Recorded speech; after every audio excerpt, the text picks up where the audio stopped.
Hello, magandang gabi. Since Holy Week na Lunes Santo ba ngayon? Tama ba ako? Lunes Santo. Since Lunes Santo ngayon, sige mag Holy Week special tayo. Ito yung kinontent ng KMJS last night. Naghahang yung utak ko. So ito na yun yung regarding ito dun sa manggagamot, no. So, reakan lang natin to ha. Walang ma-offend. Kung naniniwala kayo, go ahead. Ako na yung nagsasabi ha, huwag niyo akong paniwalaan. Para wala tayong away. Wapo.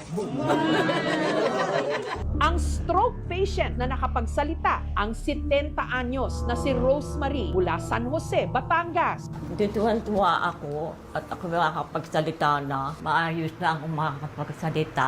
Na-stroke si Rosemary nito lang Enero. Sa diabetes niya. Pero mild lang siya. Hindi Kaya kinakabahan ako eh. Kinakabahan kayong magpa-check up. May lahi kasi kaming diabetes. Kinakabahan ng magpa-check up. Lakas ko kasi kumain din eh. po siya makatayo, hindi po siya makapagsalita. Gayon lamang siya. Hindi namin maintindihan. Pag may kailangan siya, gaganon lamang siya. Nagme-maintenance po. Napa-check up na po namin siya sa ospital. Lumala po siya. Hanggang sa dinala siya sa isang Ay, shit. manggagamo na Ba yan? napanood nila online. Sabi ko, hanggat hindi ako ang nakakakita at nakakapatunay, hindi talaga ako naniniwala. Nung nasaksihan ko nga po, nung amaman ang ginamot, saka ako na kasi ako na mismo yung nakakita. I love you. Dito naman sa Laguna, Ano yung ginawa sa kanya? Hinila yung dila? Kaya nakapagsalita. nakatira ang isa pang pasyente. Alam ko yung yung stroke patient, bumabalik talaga yun eh. Pero dito hinila yung dila niya, di ba? Ganun lamang siya. Nagme-maintenance po. Ano yun eh? May mga stroke kasi na na nare-rehab. Ang mga kailangan tanungin doon,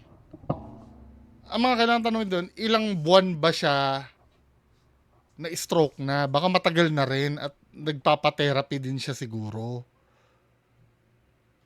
'Di ba? May kilala akong ganyan eh, na bumalik din naman. Pero may mga stroke din naman na permanente na pero meron akong mga kilala na bumalik din. Napa-check up na po namin siya sa ospital. Lumala po siya. Hanggang sa dinala siya sa isang manggagamo na napanood nila online. Sabi ko, hanggat hindi ako ang nakakakita at nakakapatunay, hindi talaga ako naniniwala. Hinila yung dila. Sorry, tinatakpan ko ha. Maman ang ginamot, saka ako na kasi ako na mismo yung nakakita. I love you. Dito naman sa Laguna nakatira ang isa pang pasyente. Tayo nga. Kailan mo pa ito naging anak na? Oh, lakad. Ang mister ni Maria na si Gilberto na na-stroke daw nito lang nakaraang buwan. Inabot ng 234 yung blood pressure niya. Hindi talaga siya makalakad, no? Yung words niya, hindi talaga niya mabigkas. Dahil kapos, hindi raw nila na ipagpatuloy ang gamutan ni Gilberto sa Isa sa number one cause yan eh, yung financial kasi eh. 'Di ba? Kaya talagang pagka kailangan talaga may ipon ka eh, no? Para pag may emergency na nangyari. ospital. Malalangin, aayos ka pa. Sa halip, lumapit sila sa albularyo na nag-viral. Pangalan? Boy. Pangalan ng asawa mo? Maria Cristina. Oh. Di naman straight. Nakapagsalita na po ako, pinalakan niya ako. Yung boy, madali naman talagang sabihin yung boy eh. Pangalan boy, pangalan sa... Hindi pa rin naman. Hindi, gusto ko malaman kailan ka ba na-stroke? Gaano katagal ang pagka-stroke mo? Kasi baka mamaya naman kasi... Mabigkas. Dahil kapos, Tingnan nga, nito lang nakaraang buwan. nakaraang buwan siya na-stroke. Tapos ngayon ka nagpagamot. Ng 234 yung blood pressure. Di ba sapat na yung panahon para makarecover ka nun? Yung words niya, hindi talaga niya mabigkas. Dahil kapos, hindi raw nila na ipagpatuloy ang gamutan ni Gilberto sa ospital. Sa bagay, hindi mo naman masisisi talaga eh, no? Kung wala talagang pera, saan kakakapit? Diba? Isa kasi yan sa problem sa Pilipinas talaga eh. Aayos na pa. Sa halip, lumapit sila sa albularyo na nag-viral. Pangalan? Boy. Pangalan ng asawa mo? Maria Cristina. Oh. Ano pa? Nakapagsalita na ba ako? Pinalakan niya. Hindi, may sign ka pa rin ng pagkakastroke eh. Yang nararanasan mo na yan, ang tawag yan placebo. Psychological kasi yan. Na feeling mo gumaling ka. Baka mamaya explain ng expert dito, hindi ko pa napanood pa. Pero feeling ko placebo ito eh. Yung placebo, alam nyo ba yung yung tinatawag na placebo? Yan yung feeling mo gumagaling ka psychologically. Kasi naniniwala ka dun sa... Matagal ko na example to, sorry na nauumay na dun sa nakakarinig. Yung placebo na yan, isa sa technique namin dati yan noon sa ospital. For example, no, ang naalala kong case noon, ito sa Pagamutang Bayan ng Malabon ito eh. Merong bagyo noon. Merong isang pasyente kami na aray ng aray, may masakit daw sa katawan niya. Ilang beses ko na inulit to eh. Ito kasi yung magandang example ng placebo. May masakit daw sa kanya. Tiyan yata yun o something. Na kami, hindi kami makapag-administer ng ng gamot kasi hindi namin makontak si doc. 'Di ba? Hindi naman pwedeng ibang doktor ang kasi hindi alam yung history ng patient. Kung pwede ba naming i-administer yung pain reliever. Kasi wala dun sa order ng doktor eh. Ang ginawa namin, nung clinical instructor namin that time, kumuha siya ng distilled water. Distilled water lang yun ah. Kasi nagagalit na sa amin yung pasyente, kung pinagmumura na nga kami eh.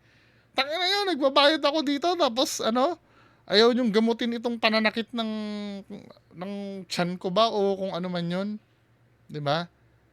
Lahat pinagmumura kasi nga ang din nararamdaman niya eh. Yun nga yung ginawa ng clinical instructor namin, kumuha ng distilled water. Tapos tinurok doon sa suwero niya. Sabi ganun. Ito po ha, malakas na gamot ito. Pero distilled water lang yun. So nung tinurok yun doon sa kanya, kumalma siya. Gumaling siya. Hindi niya naramdaman yung sakit. Sabi niya, okay yung tinurok mo ha, nakatulog ako ng maayos. Isip-isip lang namin, ulul. Hindi gamot yung tinurok sa'yo, ano lang yun. Ganun nagwo-work ang placebo. Yung ititrick mo yung mind nung pasyente. Or dito sa case na to, may ginawa sa kanya na ako, as medical professional, kasi nurse ako eh, na wala namang epekto yung paghila ng dila na yon. Naniniwala lang sila na na may epekto yon, kaya siya gumaling. 'Di ba? Pero tingnan natin, baka naman may masabi na may benefit talaga yung paghila ng dila na yon. 'Di ba? Pero feeling ko wala. Niya ako. Tayo nga. Kailan mo pa ito naging anak na yun? Oh, lakad. Nagulat ako eh. Nung pagtayo ko, nakalakad ako. Kasi naniniwala ka eh. Gusto mong mapatunayan na sulit yung pinunta mo dyan, sulit yung binayad mo. Kaya talagang, parang ganito yan, Naranasan nyo na bang pumunta sa isang restaurant na pagkamahal-mahal? Yung sobrang mahal. Tapos after mong kumain, ang katotohanan, hindi naman masarap yung kinain nyo, pero pinipilit yung maging masarap. Kasi mahal yung kinain nyo. Yung parang sarap ng kinain natin, tapos magtitinginan kayo. Oo, sarap nga. Kasi nga, mahal yung binayad. May mga ganun kasi. Feeling ko ganun din yung nangyari dito eh. Hindi na ako ninalayan. Diba? Hindi man diretso totally, pero yung dating baluktot, makakapagsalita talaga. Ang manggagamot na di umano nakapagpagaling sa stroke patients na sina Rosemary at Gilberto, si Ken na nagpapakilala bilang Warrior of God. Baston pala to si Sir eh. Alas 7 pa lang ng umaga, mahaba na ang pila ng mga pasyente. Sa bahay ni Ken, sa Batangas, karamihan sa mga nakapila na stroke. Na mag-stroke po kasi yung asawa ko. Nakikita ko lang din po sa online. Kaya yun, sumubok din po ako. Subok lang kung may gumaling. Hindi naman masama maniwala eh. Diba? Sa dami ng No, malay mo naman nga naman, di ba?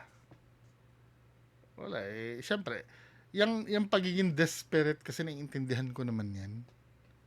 Di ba? Kinikwento ko rin dati sa inyo. Kahit mga bagay na alam mo yung lahat gusto mong subukan para maging successful ka. Yung for example, ganito, sino nakakaalala sa inyo ng yung chain mail sa text message? Yung God is good all the time. Pass this to 10 person at magkakatotoo yung wish mo. Sinong nakakaalala sa ganun? Nung magbo-board exam ako,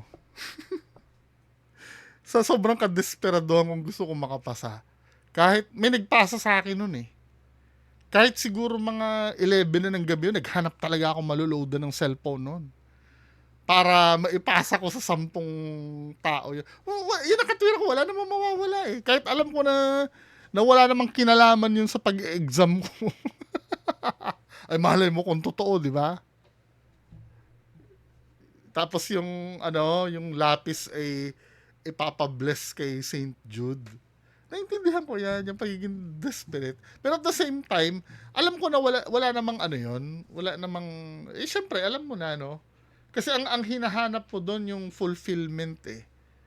Na yung bang parang, at least hindi ka nagkulang, lahat ginawa mo. Diba? Paano nga naman kung totoo, diba? ng pasyenteng gustong magpagamot kay Ken, inilista nila ang mga pangalan sa logbook. Melissa! Pasok po. Telma! Pagpatak ng alas 9 ng umaga, lumabas na ang kanilang pakay. Ang manggagamot na si Ken. In the name of the Father, of the Son, and the Holy Spirit. Amen. Manalangin sa Panginoon Diyos, may mayos ang lahat. Ang pasyente po natin, umaabot po ng 300, 400 araw-araw. Tatapos po akong sobrang dami na talaga, alas 11 ng gabi. Ito po ay Quadrabel. Ginagamit kong cleansing sa mga baklas na sakit. So ito pong baston po ay yan. Bawat po tipak po niyan ay may dasal po yan. So, pagsama-sama po, mas powerful ang ginamo at mas mabilis po maging maayos. Ang pinakamakapangyarihan daw sa kanyang mga instrumento, ang medalyong ito na pamana pa raw ng kanyang lolo. Dala ko po lagi proteksyon sa pangkalahatan. Kabilang sa mga pumila nung umagang yon, ang lolo't lola ni Zig na sina Marino at Lisa na parehong na-stroke. Almost 3 weeks na po siyang na-stroke. Kasi problema ko, ma'am, na makalakad ako. Kasi Kaya katulad niya ni ate na na-stroke, hindi pa siya nagagamot, di ba? Pero nakakapagsalita na siya. kung hihintayin pa namin yung therapy niya, baka biglang lumala. Kaya nag-take risk po kami pumunta rito. Unang sinuri ni Ken si Lolo Marino. Dahil hirap siyang maglakad, inakay pa, papasok. Okay, 1, 2, 3. Kina-chiropractor yung isa, oh. yung sa gilid, tini. Binabalik yung oh. Uy, delikado yan pag hindi marunong yung gumagawa. Okay, 1, 2, 3.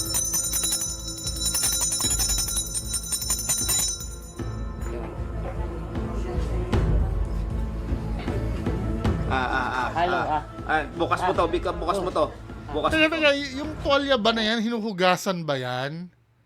Baka mamaya galing sa iba yan, ha? May blood clot din siya. Ayaw po ng patient ng magpahatak ng dila. Hindi po natin pipilit yan kung ayaw ng pasyente. Sinubukan siyang Ay, Nen? pagka may video, ayaw magpahatak ng dila. Sige po, lakad po tayo. Ayun po. So kanina po, hindi po yan makalakad ng walang alalay at sungkod. Lakad po tayo. Na-shock po kami. Halos kanina, alalay po talaga eh. Ngayon, di na kailangan. Excited na nga po mo eh. No, saglit lang. Saglit lang. Sunod na ginamot ni Ken si Lola Lisa. Pero dahil namamanas ang kanyang mga paa, hindi pa raw ito pwedeng gamutin. Dadasalan lang po natin para umokay at malun. Ito yung sinasabi ko no. Sorry if mau-offend yung iba. Bakit pag may kaharap ng media, ang dami ng, alam mo yun, marami na yung hindi nangyayari. Pero pag yung halimbawa na-capture ng iba, ng ibang tao, talagang magical. Pero pag may kaharap na ng media, parang meron ng hindi na pwede, hindi na magpahila ng dila, etc. Diba? So meaning, hindi talaga siya 100% talaga na makakagaling. Punasan po ang pagmamanas. So titignan natin na sa pagbalik nila, umokay yung manas. Gayunman, ang problema naman daw ni Lola Lisa sa pagsasalita, kaya niya raw remedyohan. Nakakapagsalita naman si Lola eh. Isa pa. Relax lang. I-relax mo lang. Ba't hindi niya yung ano? Hanggang sa ang kanyang pagsasalita. Ilang taon ka na? 60 years old. Oh, yun. Pinipilit niya eh. Sa euro na torilyo. Bigla Hindi, nakakapagsalita ka naman Lola eh. Ngayon, pinipilit. umayos. Marino! Marino, I love you! I love you. Marino! Marino, Ilang taon na si tatay? 67. Salamat po. Imbis na tabihin ang dila ko, hindi na. Lasibo eh. Ken, Kasi ganun din ang boses niya kanina bago mag-start. Tama mo ha? Sana ba si... 7 pa lang ng ano? Ken, sa Kasi masaya. Facebook lang. tinggu 9 The name of the father. Tipos po. Rabel. Sana ba yun? Lagi lola ni Zig, Amo, ha? sina Marino at Lisa na parehong na-stroke. Almost 3 weeks na po siyang na-stroke. Kasi problema ko, ma'am, na makalakad ako. Di ba nakakapagsalita naman siya eh. Ito, bago pa siya maoperahan nito. Kasi kung Tamo. na-stroke. Kasi problema ko, ma'am, na makalakad ako. Kasi kung hihintayin pa na Nakakapagsalita naman siya. Same pa nga eh. Nung siya na yung nung ginamot, same lang. hindi po na. Sunod na ginamot daw ito pwede Pagmamanas niya. daw ni Lola Lisa. Oh, yun. Same eh. sa euro na torilyo. Biglang umayos. Marino! Marino, Same lang. Love you! I love you. Marino! Marino, Placebo ito. Placebo. Placebo. Ilang taon na si tatay? 67. Salamat po. Imbis na tabihin ang dila ko, hindi na. Si Ken nagmula raw sa pamilya ng mga manggagamot. 9 years old pa lang po ako, marunong na po ako namana po hanggang nadala ko po. Kaya hinihila po natin para makasalita ng ayos o mag-release po ang mga naipit na ugat sa tang nila. Exhale. Medyo medical na itong ginagawa. Hindi na ito faith healing eh. Kinakapa po natin na maayos ang mga Ito ha, yung sa dasal-dasal, sa akin walang problema yon. Diba? Dasal yun eh. Naniniwala naman ako na powerful yung dasal eh. Pero kung yung gagawin mo yung ganito, lalo na kung wala ka naman pinag-aralan tungkol sa ganyan. Tapos parang may deception pa. Parang hindi naman maganda. bones nila, minamassage ko o tinatherapy ko mabuti.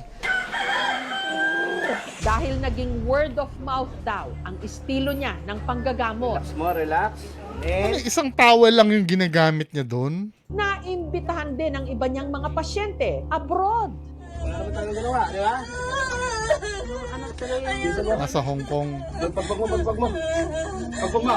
Bero, taga sa dila ko, bero sa dila. Grabe. Tagal. Hindi po ako nag-aral sa therapist na any medical course. Kung gifted ka po na binigay ng Panginoon Diyos, may mga gumagabay sa'yo kung ano ang tama na gagawin mo. Ang panggagamot po natin ay walang bayad. Diyan po may donation box po tayo. Pero hindi po yan sampilitan. Pag ang lahat po na Pero may donation, ano? kolekta po namin sa donation ay binibigay po namin charity. Pero pag Ah, ni Ken, hindi lahat ng may sakit kaya niyang gamutin. wala, hindi. Dapat kaya mo lahat. Kasi ano eh, 'di ba, ang nagbigay sa God eh. Powerful ang Diyos eh. Anong sakit ang hindi mo kayang gamutin? Namimili ka lang? Gaya ng kaso ng pasyente niyang si Marlon na na-stroke din. Dumayo pa mula Dasmariñas, Cavite. Nagpapacheck up siya, pero hindi siya nagpapa-therapy kasi nag-inquire nga ako sa therapy, ang mahal nga. 1,000 to 2,500 daw ang per session. Eh dito, itatry namin, yun nga, pag baka biglang gumaling siya. Kasi kung halimbawa kung binigyan ka talaga ng power, I believe lahat kaya eh. Ba't may mga hindi umi-epekto? Pero matapos hila-hilahin ni Ket ang dila ni Marlon, Gwapo! Gwapo! hindi pa rin ito nakapagsalita. May damage po siya sa papunta sa brain niya. Kahit hilahin natin itong hilahin ng dila, hindi po ito makakapagsalita kasi maaayos naman po yan, pero sequence po o set by set po. Wala pang nabago. Kahit wala pang kasiguraduhan, babalik pa rin kami. Ngunit posible nga bang magamot ang mga taong na-stroke sa pamamagitan lang ng paghilot at paghila sa dila? Labas mo nga dila mo. Yun, mahaba na. Yung procedure ng paghihila ng dila, pagmamassage ng jaw, hindi siya makakapag-improve ng pananalita mo. The brain recovers on its own. We call it a neuroplasticity. Pwede kang mag-improve. Practice ka lang magsalita. Tayo nga. Kailan mo pa ito naging anak na yun? Oh, lakad. Yung massage, I really doubt na it will cause a big improvement on walking. Na baka parang na-boost lang yung isip nila na Placebo. Or you're cured, maglakad ka na, magsalita ka na. So parang Placebo. placebo. Placebo! Sabi Yung sa inyo real eh. recovery ng stroke, hindi siya in an instant. Paalala ng mga eksperto, ang pamamaraang ito, napaka-delikado. Kasi yung tongue natin, maraming blood vessels. Totoo. Madaming nerve. Alam mo ba, pwede ka ma-overdose pag maglagay ka ng gamot sa ilalim ng dila. Kaya 'di ba merong mga pang high blood na gamot na nilalagay sa ilalim ng dila para mabilis kasi ang absorption.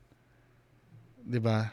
Pag nahila mo ng malakas, pwedeng mag-bleed, pwedeng Delikado yan. tongue, o yung mga nerves ma-deactivate, hindi ka na makakalasa. And sa paghihilot naman, if you don't know the anatomy, pwede kang magka-dislocation, fracture, muscle inflammation, injury. Kung gusto mong mapabilis yung recovery sa stroke, maganda rin mag-consult sa physical therapist. Sa Kaya nga lang ang problem kasi, Doc, talaga yung budget eh. Kung sana yung nasa flood control na yon na ibigay sa healthcare, baka marami na tulungan yun eh.